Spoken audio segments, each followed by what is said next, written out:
क्या हो अगर किसी इंसान की जिंदगी की सबसे बड़ी परेशानी जो रातों की नींद चुरा लेती है वो महज 7 दिनों में हमेशा के लिए खत्म हो जाए। ये बहुत ही बड़ा दावा है। हाँ। और क्या हो अगर किसी के खिलाफ रची गई हर साजिश का जवाब खुद ब्रह्मांड देने लगे। आज हम एक ऐसे ही चमत्कारी और गहरे रहस्य से पर्दा उठाने वाले हैं जो सीधे महादेव के दरबार से जुड़ा है। जी बिल्कुल। तो हमारी इस खास और गहरी चर्चा में आगे बढ़ने से पहले मिस्टर अमित सनातन को अभी सब्सक्राइब करें, वीडियो को लाइक करें और कमेंट में अपने विचार जरूर लिखें। आज की इस गहरी चर्चा का मिशन एक बेहद आध्यात्मिक और रहस्यमयी संदेश का विश्लेषण करना है। सही बात है। ये सामग्री एक दिव्य प्रतिज्ञा के बारे में बात करती है जो बताती है कि कैसे शिव की कृपा से गरीबी, कर्ज और दुर्भाग्य को राजसी सौभाग्य में बदला जा सकता है। हम उन खास संकेतों और गुप्त कर्मों को डिकोड करेंगे जो यहाँ विस्तार से बताए गए हैं। और यहाँ एक बात स्पष्ट करना बहुत जरूरी है। हाँ, बताइए। हम यहाँ किसी धार्मिक दावे की पुष्टि नहीं कर रहे हैं। मतलब हम बस इन विचारों और इनके पीछे काम करने वाले गहरे मनोविज्ञान को समझने की कोशिश कर रहे हैं। बिल्कुल, हमारा उद्देश्य इस स्रोत का निष्पक्ष विश्लेषण करना है। तो शुरुआत करते हैं। यहाँ सबसे दिलचस्प बात यह है कि ये संदेश सिर्फ बाहरी सफलता या धन दौलत तक सीमित नहीं है। अगर हम गहराई से विश्लेषण करें ना, तो पता चलता है कि ये एक जबरदस्त आंतरिक जागृति की भी बात करता है। एक मानसिक बदलाव की। हाँ, विश्वास, मनोविज्ञान और आध्यात्मिकता का ये संगम इंसान के सोचने के तरीके को पूरी तरह से बदल सकता है। ये सामग्री एक दिशा निर्देश की तरह काम करती है कि कैसे अंधकार से प्रकाश की ओर जाया जाए। शुरुआत में ही स्रोत में एक बहुत बड़ी चेतावनी या कह लें कि एक आग्रह देखने को मिलता है। जी। इस बात पर बहुत जोर दिया गया है कि इस संदेश को बीच में छोड़ने की भूल ना की जाए। इसे कोई साधारण संयोग नहीं माना गया है, बल्कि सीधे शिवशंकर का आमंत्रण बताया गया है। ये अपने आप में एक बहुत शक्तिशाली विचार है। बिल्कुल। जो लोग कर्ज के पहाड़ तले दबे हैं और बेचैनी से जूझ रहे हैं, उनके लिए एक बहुत बड़ा मोड़ है। दावा तो यहां तक है कि धन की देवी खुद ऐसे लोगों के द्वार का पता मांगेंगी। तो इस वादे और इस समय सीमा के पीछे का असल आधार क्या हो सकता है? देखिए, इस बदलाव के लिए जो 7 दिन की समय सीमा दी गई है ना, वो बहुत ही विशिष्ट है। 7 दिनों में किस्मत के बंद दरवाजे खुलने की बात कही गई है। इसे गहराई से समझने के लिए सामग्री में समुद्र मंथन का बहुत ही सुंदर और शक्तिशाली रूपक इस्तेमाल किया गया है। हलाहल विष वाला प्रसंग। बिल्कुल। जिस तरह समुद्र मंथन के दौरान जब हलाहल विष निकला था और पूरी सृष्टि खतरे में थी, तब शिव ने उसे पिया था।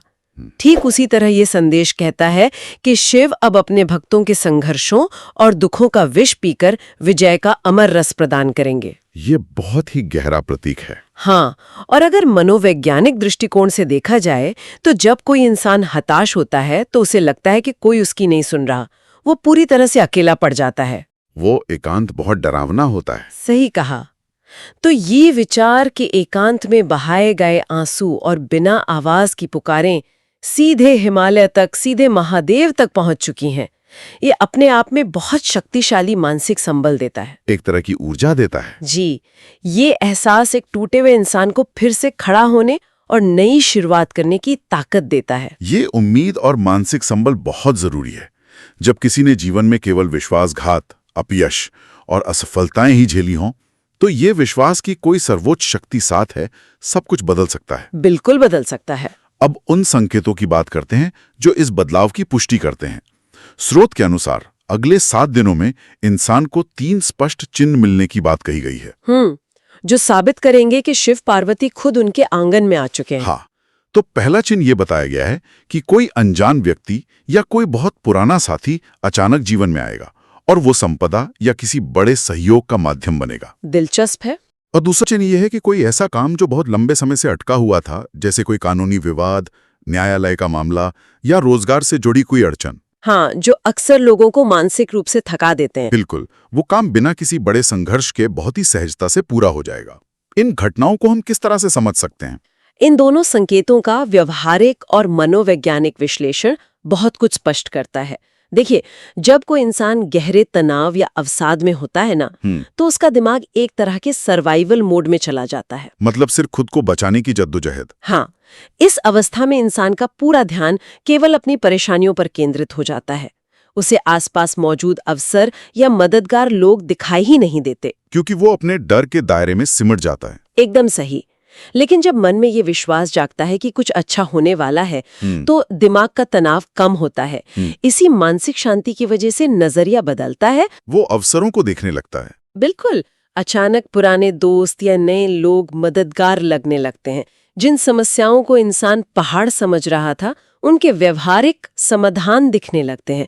रुके हुए काम इसलिए पूरे होने लगते हैं क्योंकि अब फैसले डर या घबराहट में नहीं लिए जा रहे, बल्कि स्पष्टता के साथ लिए जा रहे हैं। जी बिल्कुल, स्पष्टता के साथ। तीसरा चिन्ह जिसे इस सामग्री में सबसे महत्वपूर्ण कहा गया है, वो ये है कि व्यक्ति को अपने अंदर से एक अनोखी ऊर्जा का एहसास होगा। उसका सारा डर खत्म हो जाएगा और उसे स्वप्न में त्रिशूल का नाद सुनाई देगा या कोई प्राचीन शिवधाम दिखाई देगा। इस तरह के स्वप्न और इस नई ऊर्जा के पीछे क्या विज्ञान काम कर रहा है? स्वप्न में त्रिशूल या मंदिर देखना वास्तव में अवचेतन मन की शांति और सुरक्षित महसूस करने का सीधा संकेत है। एक तरह का मनोवैज्ञानिक सिग्नल। हाँ, त्रिशूल को शक्ति, संतुलन और संरक्षण का प्रतीक माना जाता है। जब किसी इंसान का आंतरिक डर, जैसे भविष्य का डर या असफलता का डर, खत्म होता है, तो उसका अवचेतन मन इन शक्तिशाली प्रतीकों के माध्यम से ये संदेश देता है कि अब सब सुरक्षित है। और वो जो अनोखी ऊर्जा महसूस होने की बात है, वो अनोखी ऊर्जा और कुछ नहीं, बल्कि डर के खत्म होने के बाद पैदा हुई मानसिक स्पष्टता है। बहुत सारी ऊर्जा जो पहले सिर्फ चिंता करने में खर्च हो रही थी, वो अब मुक्त हो गई है। ये तो बहुत ही तार्किक बात है। बिल्कुल। इंसान अब घबराहट में नहीं, बल्कि पूरे होशो हवास और आत्मविश्वास में अपने जीवन की दिशा तय कर रहा होता है। जानकारी सिर्फ इन संकेतों तक सीमित नहीं है। दुर्भाग्य को सौभाग्य में बदलने वाले कुछ गुप्त रहस्य और कर्म भी बताए गए हैं। हाँ, वो 3 गुप्त उपाय। मजे की बात यह है कि इस पूरी प्रक्रिया में इंसान का सबसे बड़ा दुश्मन किसी बाहरी व्यक्ति को नहीं, बल्कि उसके खुद के भीतर बैठे आलस और संदेह को बताया गया है, जो कि हर इंसान की सबसे बड़ी लड़ाई होती है। सही कहा। इन अदृश्य जंजीरों को तोड़ने के लिए 3 विशिष्ट उपाय बताए गए हैं। पहला उपाय ध्वज से जुड़ा है। ध्वज यानी झंडा? हाँ, अगले सोमवार या प्रदोष के दिन किसी शिव मंदिर में जाकर चुपके से बिना किसी को बताए एक सफेद या भगवा रंग का झंडा चढ़ाने को कहा गया है। दावा है कि जैसे ही वो झंडा मंदिर की चोटी पर लहराएगा, वैसे ही व्यक्ति की प्रसिद्धि और गौरव भी फैलेगा। इस गुप्त तरीके से झंडा फहराने का क्या महत्व है? ध्वज फहराना सदियों से विजय, स्थापना और स्वयं को ऊंचाइयों पर देखने का प्रतीक रहा है। जब कोई इंसान चुपके से बिना किसी दिखावे या अहंकार की यह कर्म करता है, तो वो असल में अपने अहंकार को किनारे रखकर खुद को एक वृहत शक्ति के साथ जोड़ रहा होता है। मतलब कोई दिखावा नहीं, सिर्फ एक आंतरिक संकल्प। बिल्कुल। मनोवैज्ञानिक स्तर पर इस तरह के अनुष्ठान इंसान के अवचेतन मन की रीप्रोग्रामिंग करते हैं। वो अपने दिमाग को ये संदेश दे रहा है कि मैंने अपनी जीत का झंडा गाड़ दिया है और मैं सफलता के लिए तैयार हूँ। और क्योंकि ये गुप्त रूप से किया गया है, हाँ, बिना किसी को बताए ये काम करने से इंसान बाहरी लोगों की स्वीकृति या दिखावे की भूख से मुक्त हो जाता है, जो उसकी आंतरिक शक्ति को और भी मजबूत करता है। दूसरा रहस्य एक खास मंत्र के बारे में है। सामग्री के अनुसार जब भी चारों ओर अंधकार लगे या रास्ते बंद नजर आएं, तो आंखें मूंदकर हृदय में शिव की मूर्ति का ध्यान करते हुए पूरे जोश और श्रद्धा के साथ AUM भजूसा इसका उच्चारण करना है। AUM भजूसा? जी, इसे कोई सामान्य मंत्र नहीं, बल्कि महामृत्युंजय की ऊर्जा माना गया है, जो दरिद्रता को कंपा देती है। इस विशिष्ट मंत्र का जीवन पर क्या प्रभाव पड़ता है? AUM भजूसा एक बहुत ही दुर्लभ और शक्तिशाली ध्वनि तरंग का प्रतिनिधित्व करता है।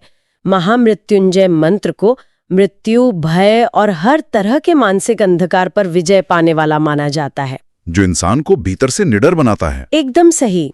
जब इंसान आंखें बंद करके पूरी एकाग्रता से इस विशेष ध्वनि का उच्चारण करता है, तो उसके शरीर और मस्तिष्क में एक विशेष कंपन पैदा होता है। एक वाइब्रेशन। सही बात है। ये एक मानसिक अवस्था भी है। बिल्कुल। ये एक मानसिक स्थिति है जहां इंसान खुद को असहाय, कमजोर और हारा हुआ महसूस करता है। ये मंत्र उस असहायपन के चक्र को तोड़कर भीतर एक असीम ऊर्जा और स्थिरता का संचार करता है, जिससे इंसान फिर से खड़े होने का साहस जुटा पाता है। बहुत ही सुंदर विश्लेषण है ये। और तीसरा रहस्य तो बहुत ही विशिष्ट और एक निश्चित समय सीमा से बंधा हुआ है। वो चावल वाला उपाय? हाँ, सोमवार के दिन रसोई से 108 अखंडित यानी बिना टूटे हुए चावल के दाने लेने हैं। फिर AOM नमः शिवाय का जप करते हुए उन दानों को शिव को मानसिक या भौतिक रूप से समर्पित करना है। ये बहुत दृढ़ता से दावा किया गया है कि ये कर्म महज 29 घंटे के भीतर दुर्भाग्य को सौभाग्य में बदल देगा। 108 की संख्या और बिना टूटे चावल का ये प्रयोग किस तरह काम करता है? 108 की संख्या भारतीय दर्शन में ब्रह्मांड की पूर्णता और समग्रता का प्रतीक है, और बिना टूटे चावल, जिन्हें अक्षत कहा जाता है, वो पूर्णता, पवित्रता और अटूट श्रद्धा का प्रतिनिधित्व करते हैं। अक्षत का मतलब ही है जो कभी खंडित ना हो। बिल्कुल। जब कोई व्यक्ति एक एक दाने को गिनकर मंत्र के साथ समर्पित करता है तो वह एक बहुत ही गहरी माइंडफुलनेस या ध्यान की अवस्था में चला जाता है। तनाव में इंसान का दिमाग 100 अलग अलग दिशाओं में भागता है। वो हर चीज को लेकर परेशान रहता है। हाँ, तो ये एक एक दाना गिनने की प्रक्रिया उन सभी बिखरे हुए विचारों को खींचकर एक जगह एक ही पल में केंद्रित कर देती है। और जो 29 घंटे की बात है, रही बात 29 घंटे की समय सीमा की, तो ये इंसान के दिमाग में एक तात्कालिकता और एक बहुत मजबूत उम्मीद पैदा करती है। दिमाग अब समस्याओं को देखने के बजाय सकारात्मक परिणामों को देखने के लिए पूरी तरह से सचेत हो जाता है। इस अटूट श्रद्धा और समर्पण की ताकत को समझाने के लिए स्रोत में भक्त कन्नप्पा का बहुत ही सुंदर और मार्मिक उदाहरण दिया गया है। जी, वो बहुत ही प्रेरक कथा है। जो लोग इस कथा से परिचित नहीं हैं, उनके लिए जानना दिलचस्प होगा कि कन्नप्पा कोई ज्ञानी पंडित या वेदों के ज्ञाता नहीं थे। वे एक साधारण शिकारी थे जिन्हें पूजा पाठ या शास्त्रों का कोई ज्ञान नहीं था। बिल्कुल एक भोले भाले इंसान। हाँ, कथा के अनुसार एक बार जब उन्होंने देखा कि शिवलिंग की एक आंख से खून बह रहा है, तो उन्होंने बिना एक पल सोचे अपनी शुद्ध श्रद्धा के कारण तीर से अपनी ही आंख निकालकर शिवलिंग पर लगा दी। ये रोंगटे खड़े कर देने वाला प्रसंग है। और जब शिवलिंग की दूसरी आंख से खून बहने लगा तो वे अपनी दूसरी आंख भी निकालने को तैयार हो गए। ये चरम स्तर का समर्पण आज के संदर्भ में क्या सिखाता है? भक्त कन्नप्पा की ये कथा सच में आध्यात्मिकता का एक बहुत गहरा सबक देती है। ये कहानी स्थापित करती है कि सर्वोच्च शक्ति किसी भी तरह के कर्मकांड, शास्त्र ज्ञान या बाहरी दिखावे के मोहताज नहीं है। मतलब भावना सर्वोपरि है। बिल्कुल, कन्नप्पा का कृत्य भले ही दुनिया या पारंपरिक पुजारियों की नजर में अशुद्ध या जंगली लगे, लेकिन उनके भीतर की भावना एकदम पवित्र और निस्वार्थ थी, जिसे हम अनकंडीशनल लव कह सकते हैं। हाँ, ये कथा बताती है कि सच्ची श्रद्धा में इतनी ताकत होती है कि वो नियमों को पीछे छोड़ देती है और पत्थर को भी साक्षात देवता बना सकती है। जब इंसान के भीतर अपने लक्ष्य या अपनी आस्था के प्रति ऐसी अटूट श्रद्धा पैदा होती है, तो उसके जीवन की हर बड़ी बाधा अपने आप छोटी और अर्थहीन हो जाती है। समर्पण की इसे शक्ति के बीच ये सामग्री एक बहुत ही रहस्यमयी और नाटकीय प्रसंग की तरफ मुड़ती है। ये हिस्सा ऐसा लगता है जैसे किसी सस्पेंस फिल्म का दृश्य हो। जी, वो आकाशीय बैठक वाला हिस्सा। बिल्कुल, एक गुप्त आकाशीय बैठक, एक तरह की डिवाइन कोर्ट या दैवीय अदालत का वर्णन किया गया है। कल्पना कीजिए, एक बंद कमरा है जहां कुछ लोग साजिश रच रहे हैं और किसी निर्दोष के नाम, उसके काम और उसके गौरव को मिट्टी में मिलाने का प्रयास कर रहे हैं, जो कि असल जीवन में अक्सर लोगों के साथ होता है। हाँ, उसी बैठक से अचानक एक स्त्री रोती हुई बाहर आती है। स्रोत बताता है कि उसके आंसू सिर्फ पश्चाताप के नहीं थे, वे जागरण के आंसू थे। उस स्त्री को अचानक ये गहरा एहसास हो गया था कि उसने एक बहुत बड़ी गलती कर दी है, कि उसने एक शुद्ध आत्मा को छुआ है। बिल्कुल, उसने एक ऐसी शुद्ध आत्मा को नुकसान पहुंचाने की कोशिश की है जिसे साक्षात दैवीय सुरक्षा प्राप्त है। इस नाटकीय रूपक का असल जीवन में क्या उद्देश्य हो सकता है? ये दृश्य न्याय की प्रकृति और विक्टिम कॉम्प्लेक्स यानी खुद को हमेशा पीड़ित मानने की मानसिकता पर एक बहुत गहरा मनोवैज्ञानिक प्रहार करता है। इसे थोड़ा विस्तार से समझाएं। इसे बहुत ही सरल शब्दों में समझें। जब किसी इंसान के साथ अन्याय होता है तो वो अक्सर अपना सारा समय, अपनी सारी ऊर्जा बदला लेने की योजनाओं में और ये सोचने में बर्बाद कर देता है कि उसके साथ कितना बुरा हुआ। वो उसी लूप में फंसा रहता है। मनोवैज्ञानिक एंटीडोट या दवा की तरह काम करता है। ये उस पीड़ित इंसान को ये समझाता है कि उसे अपनी लड़ाई खुद लड़ने या बदला लेने की कोई जरूरत नहीं है, क्योंकि ब्रह्मांड की एक बड़ी अदालत में उसका मुकदमा लड़ा जा रहा है। एकदम सही। ये विचार इंसान को अपनी ऊर्जा बर्बाद करने से रोकता है। अदृश्य देवताओं द्वारा सच्चाई की तलवार निकालकर साजिशकर्ताओं के सारे शब्द उन्हीं पर पलट देने का जिक्र भी इसी बात को पुख्ता करता है। इसका सीधा मतलब ये है कि जब दिमाग में ये बात पूरी तरह से बैठ जाती है कि ब्रह्मांड खुद मेरे लिए लड़ रहा है, तो इंसान तुरंत क्रोध, घृणा और प्रतिशोध की भावना से मुक्त हो जाता है। सटीक विश्लेषण है। वो अपनी ऊर्जा का इस्तेमाल बदला लेने के बजाय खुद के विकास और अपनी शांति के लिए करने लगता है। इसीलिए सामग्री में क्षमा करने की बहुत गहरी और स्पष्ट सलाह दी गई है। हाँ, और क्षमा करना इसलिए नहीं है कि साजिश करने वाले इसके लायक हैं, बल्कि क्षमा करना इसलिए जरूरी है कि आगे का सफर और भविष्य इतना उज्जवल है कि इन पुरानी बातों और नकारात्मक लोगों पर एक पल भी व्यर्थ नहीं किया जा सकता। क्षमा का ये विचार सच में बहुत सुकून देने वाला है। इसके साथ ही जीवन के इस नए सफर में पूर्वजों की सुरक्षा और उनके अदृश्य मार्गदर्शन का भी बहुत प्रमुखता से जिक्र किया गया है। पूर्वजों का आशीर्वाद बहुत बड़ी शक्ति है। बिल्कुल, ये बताया गया है कि पूर्वजों का सुरक्षा कवच अब बहुत मजबूत हो गया है।